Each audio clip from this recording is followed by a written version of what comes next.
Монгол улсад ардчилсан шинэ үндсэн хууль батлагдсны 23 жилийн өнөөдөр тохиож байгаатай холбогдуулан Чингисийн эзэнт Монгол нийгэмлэгээс мэдээлэл хийлээ. Тус төрөөмс байгууллагаас үндсэн хуулийн эзэд бол Монгол улсын иргэн бид харин улсын хурлын гишүүд энэ хуульд дур мэдээ өөрчлөлт оруулахыг эсэргүүцэж байгаа энэхүү илэрхийлсэн юм а. За ингээд Монгол улсын энэ үндсэн хуулинд Монгол улсын 1992 онд одоо анх батлсан үндсэн хууль байж. За энэ үндсэн хуулийн эзэн хэн бэ гэдэг дээр маш их асуултууд яригддаг.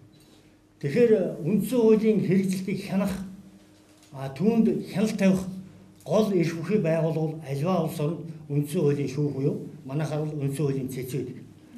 Тэгтэл энэ хуулинд маань харамсалтай тэрийг яг оновчтой зааж өгч чадаагүй байна. Гэхдээ эзэн хэн бэ гэхэд их хурл бий болсон юм.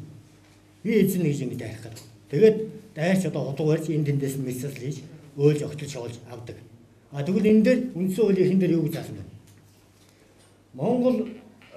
Монголын ард түмэн бид гэж байгаа. Ямар нэгэн байгууллага асуудлыг 5 асуудлаар зааж өгөөд үндсэн хуулиараа тунхаглан зарлж байна гэж. Мөн тэрээр энэ өдрийг шагнал гардуулдаг нэр төдийгөөр ойлгохгүйгээр үндсэн хуулиа иргэдтэй таниулдаг, иргэн хилэлцдэг байхыг уриаллаа.